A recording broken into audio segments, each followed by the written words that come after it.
तसव्वुर करें तारीख़ इंसानी के इस सबसे अलमनाक और हौलनाक दिन का, जब मदीना की गलियों में एक ऐसी खबर फैली जिसने कलेजे चीर कर रख दिए थे। ये 12 रबीउल अव्वल 11 हिजरी का दिन था, जब कायनात की सबसे अजीम हस्ती सरवरे दो आलम हज़रत मोहम्मद मुस्तफ़ा सल्लल्लाहु अलैहि वसल्लम इस दारे फ़ानी से रुखसत होकर अपने रफ़ीक़ आला से जा मिले थे। ये महज एक इंसानी जान का इंतकाल नहीं था, बल्कि ये वो लम्हा था जब ज़मीन से वही का रिश्ता हमेशा के लिए मुनक़ते हो गया था।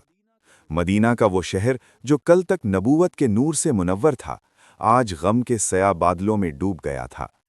मस्जिद नबूई के सतून जैसे चीख रहे थे और सहाबा किराम रज़ी अल्लाह अन्हुम की हालत ऐसी थी जैसे उनके जिस्मों से रूह निकाल ली गई हो। इस अजीम सदमे ने बड़े बड़े जर्री सहाबा के होश उड़ा दिए थे। हज़रत उमर फ़ारूक रज़ी अल्लाह अन्हो, जिनके रोब से शैतान भी रास्ता बदल लेता था, आज सदमे की शिद्दत से निढाल थे।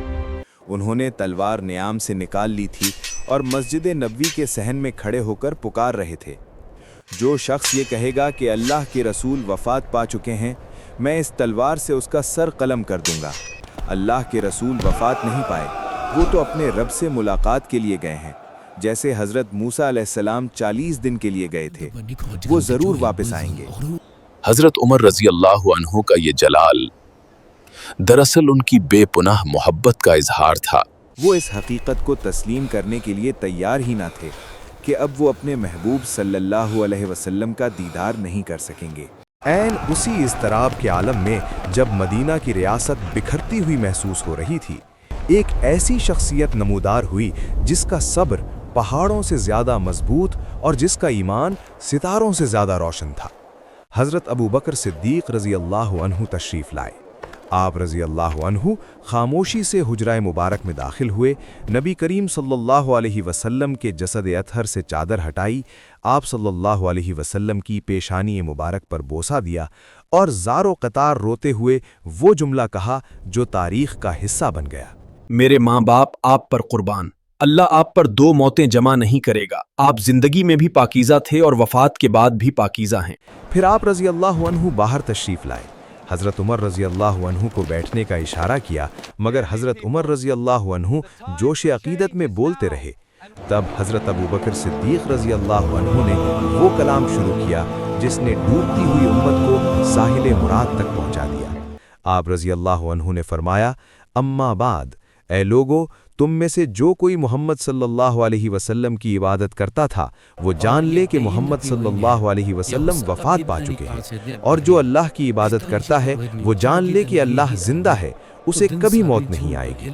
फिर आप रज़ी अल्लाह अन्हु ने कुरान मजीद की ये आयत तिलावत फरमाई, और मोहम्मद तो सिर्फ एक रसूल हैं, इनसे पहले भी बहुत से रसूल गुजर चुके हैं, तो क्या अगर वो वफ़ात पा जाएं या शहीद कर दिए जाएं तो तुम उल्टे पांव फिर जाओगे? ये सुनना था कि हज़रत उमर फ़ारूक रज़ी अल्लाह अन्हु के हाथ से तलवार गिर गई। आप रज़ी अल्लाह अन्हु के घुटने जवाब दे गए और आप रज़ी अल्लाह अन्हु ज़मीन पर बैठ गए। गोया सहाबा को आज पहली बार इस आयत का मतलब समझ आया था। यहाँ हमें यह समझना ज़रूरी है कि अबू बकर सिद्दीक़ रज़ी अल्लाह अन्हु कौन थे, जिन्हें अल्लाह ने इस नाजुक मोड़ पर उम्मत की ढाल बनाया। आप रज़ी अल्लाह अन्हु का नाम अब्दुल्ला बिन अबी कुहाफ़ा था और आप रज़ियल्लाहु अन्हु का ताल्लुक़ कुरैश के मुअज़्ज़िज़ कबीले बनु तैम से था। आप रज़ियल्लाहु अन्हु मक्का के वो ताजर थे जो अपनी दयानत, इल्म और आला इख़लाक़ की वजह से पूरे अरब में मोहतरम थे। जब नबूवत का सूरज तुलू हुआ तो आप रज़ियल्लाहु अन्हु वो पहले मर्द थे जिन्होंने बग़ैर किसी दलील और मौजज़े के मुतालिबे के सिर्फ पुकार सुनकर इस्लाम कबूल कर लिया।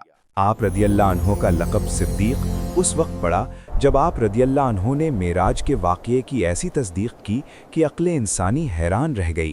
कुरान मजीद की सूरत तौबा की आयत 40 में अल्लाह ताला ने आप रज़ियल्लाहु अन्हु को सानी इस्नैन यानी 2 में से दूसरा करार दिया। जब आप रज़ियल्लाहु अन्हु हिजरत की रात गारे सौर में नबी सल्लल्लाहु अलैहि वसल्लम के हमसफ़र थे।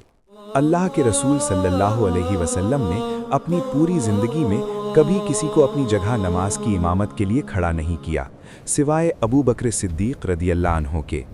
آپ صلی اللہ علیہ وسلم نے اپنی علالت کے دوران کئی بار فرمایا، ابو بکر رضی اللہ عنہ سے کہو کہ وہ لوگوں کو نماز پڑھائیں۔ یہ وہ واضح اشارہ تھا کہ نبوت کے بعد اس امت کی امامت کا حق صرف اور صرف ابو بکر صدیق رضی اللہ عنہ کا ہے۔ نبی صلی اللہ علیہ وسلم کی تدفین کے مراحل ابھی جاری تھے کہ مدینہ میں ایک نیا بحران پیدا ہوا۔ مدینہ کے مقامی لوگ یعنی انصار مدینہ رضی اللہ عنہم، جو اپنی ایثار اور قربانی میں بے مثال تھے، سقیفہ بنی ساعدہ کے مقام پر جمع ہو گئے۔ ان کا خیال تھا کہ چونکہ انہوں نے اسلام کو پناہ دی، اس لیے قیادت ان کا حق ہے۔ ہم نے اسلام کو پناہ دی تھی، اسی لیے قیادت کا حق ہمیں حاصل ہے۔ انصار کے عظیم سردار حضرت سعد بن عبادہ رضی اللہ عنہ کو خلیفہ بنانے کی تجویز پیش کی جا رہی تھی۔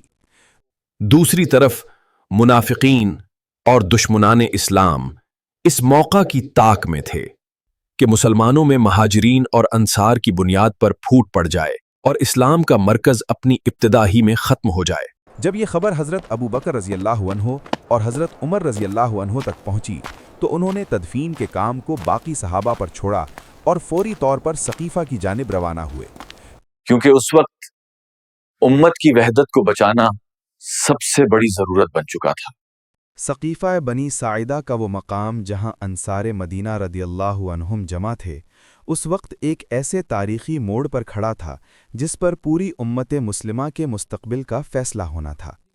فضا میں تناؤ تھا اور انصار کے جذبات عروج پر تھے۔ حضرت سعد بن عبادہ رضی اللہ عنہ علالت کے باوجود وہاں موجود تھے، اور انصار کا موقف یہ تھا کہ چونکہ انہوں نے اسلام کی خاطر اپنی جانیں اور مال قربان کیے اور نبی صلی اللہ علیہ وسلم کو پناہ دی، اس لیے اب قیادت ان کا حق ہے۔ اسی دوران کچھ آوازیں ایسی بھی اٹھیں جنہوں نے تجویز دی کہ ایک امیر ہم میں سے ہو اور ایک مہاجرین میں سے۔ یہ ایک ایسی تجویز تھی جو بظاہر منصفانہ معلوم ہوتی تھی، لیکن اگر اسے مان لیا جاتا تو اسلامی ریاست اپنی پیدائش کے پہلے ہی دن دو حصوں میں تقسیم ہو جاتی اور وہ وحدت ختم ہو جاتی جس کی بنیاد نبی کریم صلی اللہ علیہ وسلم نے رکھی تھی۔ اسی نازک لمحے میں حضرت ابو بکر صدیق رضی اللہ عنہ، حضرت عمر فاروق رضی اللہ عنہ اور حضرت ابو عبیدہ بن جراح رضی اللہ عنہ وہاں پہنچے۔ حضرت عمر رضی اللہ عنہ جوش خطابت میں کچھ کہنا چاہتے تھے، لیکن ابو بکر صدیق رضی اللہ عنہ نے کمال ضبط اور دانائی سے انہیں روک دیا اور خود کلام کا آغاز کیا۔ آپ رضی اللہ عنہ نے سب سے پہلے انصار کے فضائل بیان کیے، ان کی قربانیوں کا اعتراف کیا اور ان کے دل جیتے۔ پھر بڑی حکمت سے وہ حقیقت بیان کی جو عرب کے قبائلی نظام میں ناگزیر تھی۔ آپ رضی اللہ عنہ نے فرمایا کہ اے گروہ انصار، تمہاری فضیلت کا کوئی منکر نہیں، لیکن عرب کے لوگ قریش کے علاوہ کسی کی قیادت پر متحد نہیں ہوں گے، کیونکہ قریش تمام عرب قبائل کے لیے مرکزیت رکھتے ہیں۔ آپ رضی اللہ عنہ نے اپنی ذات کو بالکل پیچھے رکھا اور حضرت عمر رضی اللہ عنہ اور حضرت ابو عبیدہ رضی اللہ عنہ کا ہاتھ پکڑ کر فرمایا کہ میں نے تمہارے لیے ان دو میں سے ایک کو پسند کیا ہے، تم جس کے ہاتھ پر چاہو بیعت کر لو۔ یہ وہ مقام تھا جہاں صدیق اکبر رضی اللہ عنہ کی بے نفسی اور ایثار کی انتہا نظر آتی ہے۔ وہ اقتدار کے طالب نہیں تھے بلکہ امت کی وحدت کے محافظ تھے۔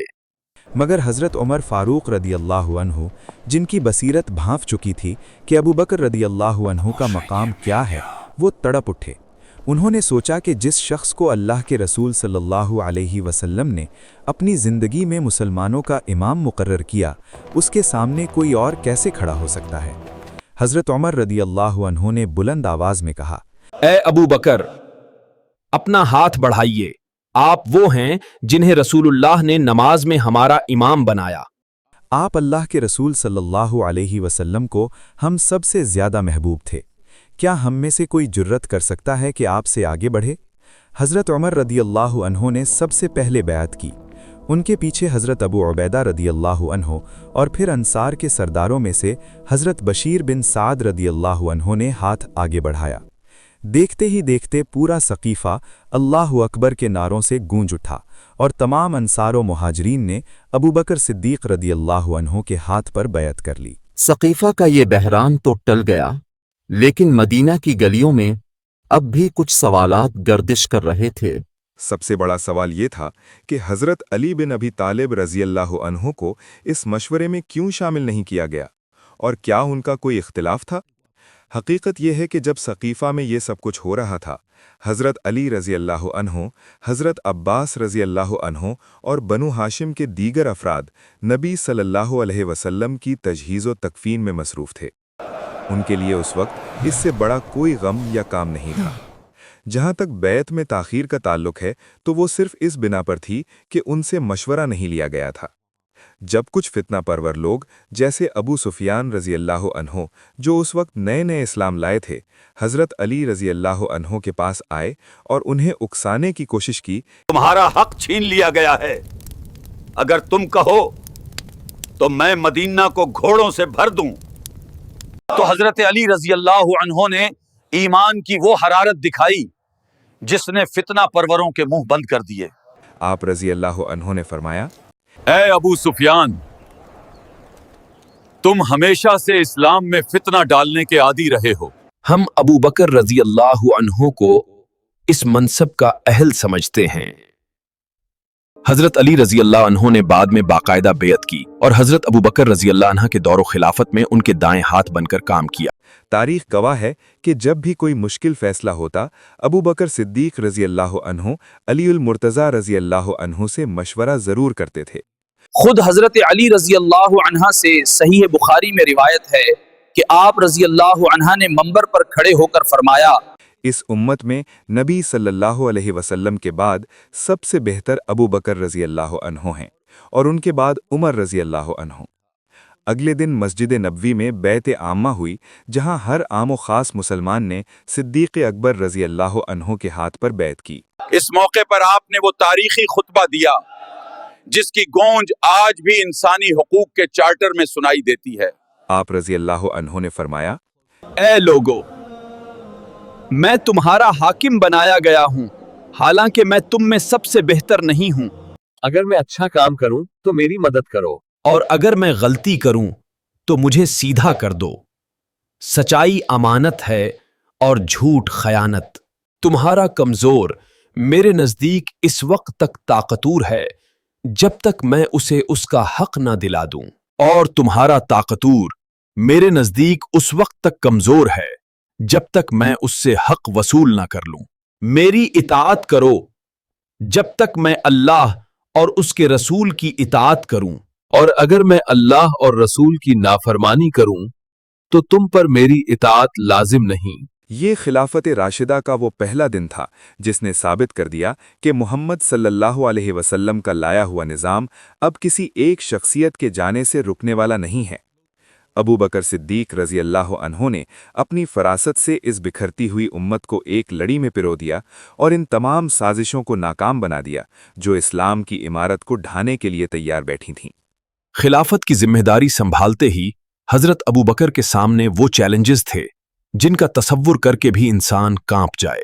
मदीना से बाहर पूरे जजीरे अरब में बगावत की आग भड़क उठी थी। एक तरफ वो लोग थे जिन्होंने सिरे से इस्लाम ही छोड़ दिया था, दूसरी तरफ मुसैलिमा कज़्ज़ाब, तुलैहा बिन खुवैलिद और सज्जाह जैसी औरत ने नबूवत का झूठा दावा कर दिया था, और तीसरी तरफ वो कबाइल थे जिन्होंने ये कहना शुरू कर दिया कि हम नमाज तो पढ़ेंगे मगर अब ज़कात नहीं देंगे। उस वक्त मदीना की हालत ये थी कि सहाबा कराम रज़ियल्लाहु अन्हुम खौफ की वजह से रात भर पहरा देते थे। हज़रत उमर फ़ारूक रज़ियल्लाहु अन्हु, जिनकी शजाअत की मिसाल दी जाती है, उन्होंने भी सूरत हाल की नज़ाकत देखते हुए मशवरा दिया कि ए अबू बकर रज़ियल्लाहु अन्हु, फ़िलहाल मुनकिरीन ज़कात से थोड़ी नरमी बरती जाए ताकि हम झूठे नबियों का मुकाबला कर सकें। लेकिन यहाँ सिद्दीक़ अकबर रज़ियल्लाहु अन्हु ने वो तारीख़ी जुमला कहा जिसने इस्लाम की बुनियादों को हिलने से बचा लिया। अल्लाह की कसम, अगर ये लोग ऊंट बांधने की एक रस्सी अकाल भी रोकेंगे जो वो रसूलुल्लाह को देते थे, तो मैं उनके खिलाफ उस वक्त तक जंग करूंगा जब तक कि तन्हा न रह जाऊं। ये सिर्फ एक जुमला नहीं था, बल्कि ये इस अज़्म का ऐलान था کہ دین اسلام میں کسی قسم کی کمی یا بیشی اب قیامت تک ممکن نہیں۔ آپ رضی اللہ عنہ نے 11 لشکر روانہ کیے اور خالد بن ولید رضی اللہ عنہ جیسے جرنیلوں کو میدان میں اتارا۔ جھوٹے مدعیان نبوت کے خلاف سب سے بڑی جنگ یمامہ کے میدان میں لڑی گئی۔ یہ جنگ اتنی ہولناک تھی کہ اسے حدیقۃ الموت یعنی موت کا باغ کہا جاتا ہے۔ مسیلمہ کذاب کے 40,000 لشکریوں کے مقابلے میں مسلمانوں نے وہ جرأت دکھائی کہ تاریخ دنگ رہ گئی۔ اس جنگ میں 1200 سے زائد صحابہ کرام رضی اللہ عنہم شہید ہوئے، جن میں 700 کے قریب حفاظ قرآن تھے۔ مسیلمہ کذاب کو حضرت وحشی بن حرب رضی اللہ عنہ نے اسی نیزے سے قتل کیا جس سے انہوں نے حضرت حمزہ رضی اللہ عنہ کو شہید کیا تھا، اور یوں اس فتنے کا خاتمہ ہوا۔ جنگ یمامہ میں حفاظ قرآن کی بڑی تعداد میں شہادت نے حضرت عمر فاروق رضی اللہ عنہ کو فکر مند کر دیا۔ وہ دوڑے ہوئے خلیفہ وقت کے پاس آئے اور عرض کیا کہ اے ابو بکر رضی اللہ عنہ، اگر اسی طرح حفاظ شہید ہوتے رہے تو کہیں قرآن کا بڑا حصہ ضائع نہ ہو جائے۔ میری رائے ہے کہ قرآن کو ایک کتابی شکل میں جمع کر دیا جائے۔ شروع میں حضرت ابو بکر رضی اللہ عنہ ہچکچائے کہ میں وہ کام کیسے کروں جو اللہ کے رسول نے نہیں کیا، لیکن جب حضرت عمر رضی اللہ عنہ نے دلائل دیے تو اللہ نے صدیق اکبر رضی اللہ عنہ کا سینہ کھول دیا۔ آپ رضی اللہ عنہ نے حضرت زید بن ثابت رضی اللہ عنہ کو بلایا جو وحی لکھنے والے خاص صحابی تھے۔ زید بن ثابت فرماتے ہیں، میرے لیے پہاڑوں کو ایک جگہ سے دوسری جگہ لے جانا اتنا مشکل نہ تھا جتنا قرآن کو جمع کرنا تھا۔ اور یوں صدیق اکبر رضی اللہ عنہ کے دور میں قرآن مجید پہلی بار ایک مکمل مصحف کی شکل میں یکجا ہوا جو آج ہمارے ہاتھوں میں موجود ہے۔ حضرت ابو بکر صدیق رضی اللہ عنہ کی خلافت کا دور محض 27 ماہ رہا، مگر ان 27 مہینوں میں آپ رضی اللہ عنہ نے وہ کام کیے جو دوسرے حکمران صدیوں میں نہیں کر پاتے۔ آپ رضی اللہ عنہ کی خلافت کے آخری ایام میں آپ کو شدید بخار نے آ گھیرا۔ 15 دن تک آپ رضی اللہ عنہ بستر علالت پر رہے اور اسی دوران آپ کو امت کی فکر کھائے جا رہی تھی۔ آپ رضی اللہ عنہ نے تمام بڑے صحابہ رضی اللہ عنہم بشمول حضرت علی رضی اللہ عنہ، حضرت عثمان رضی اللہ عنہ اور حضرت عبد الرحمن بن عوف رضی اللہ عنہ سے مشورہ کیا کہ میرے بعد قیادت کون سنبھالے گا۔ جب سب نے حضرت عمر فاروق رضی اللہ عنہ کی نامزدگی پر اتفاق کیا تو آپ رضی اللہ عنہ نے اطمینان کا سانس لیا۔ وفات سے پہلے آپ رضی اللہ عنہ نے اپنی بیٹی ام المؤمنین حضرت عائشہ صدیقہ رضی اللہ عنہا سے پوچھا، بیٹی آج کون سا دن ہے؟ عرض کیا، پیر کا دن ہے۔ فرمایا، رسول اللہ صلی اللہ علیہ وسلم کی وفات کس دن ہوئی تھی؟ جواب ملا، پیر کے دن۔ آپ رضی اللہ عنہ نے تمنا ظاہر کی کہ کاش میری وفات بھی اسی دن ہو، اور اللہ نے اپنے صدیق کی یہ خواہش بھی پوری کر دی۔ وفات کے وقت آپ رضی اللہ عنہ کی عمر مبارک بھی بالکل 63 برس تھی جتنی اللہ کے رسول کی تھی۔ آپ رضی اللہ عنہ کی آخری وصیتیں سن کر پتھر دل بھی پگھل جائیں۔ آپ رضی اللہ عنہ نے فرمایا، میرے ان پرانے کپڑوں کو دھو کر مجھے کفن دینا، کیونکہ نئے کپڑوں کی ضرورت مردوں سے زیادہ زندوں کو ہے۔ آپ رضی اللہ عنہ نے یہ بھی حکم دیا کہ خلافت کے دوران جو بھی تنخواہ بیت المال سے لی ہے وہ میری زمین بیچ کر واپس کر دی جائے۔ جب حضرت عمر رضی اللہ عنہ نے یہ سنا تو وہ رو پڑے اور کہا، اے ابو بکر، آپ نے اپنے بعد آنے والے حکمرانوں کے لیے معیار بہت اونچا کر دیا ہے۔ 22 جمادی الثانی 13 ہجری کی وہ شام مدینہ پر ایک بار پھر غم کے بادل لے آئی۔ صدیق اکبر رضی اللہ عنہ اپنے محبوب سے ملنے کے لیے رخصت ہو گئے۔ حضرت عمر فاروق رضی اللہ عنہ نے جنازہ پڑھایا اور پھر وہ وصیت پوری کی گئی جو آپ رضی اللہ عنہ نے کی تھی، مجھے نبی صلی اللہ علیہ وسلم کے پہلو میں جگہ دینا۔ جب آپ رضی اللہ عنہ کا جنازہ لایا گیا تو روضہ رسول صلی اللہ علیہ وسلم کے سامنے حضرت علی رضی اللہ عنہ نے وہ تاریخی کلمات کہے جو صدیق اکبر رضی اللہ عنہ کی عظمت کا خلاصہ ہیں۔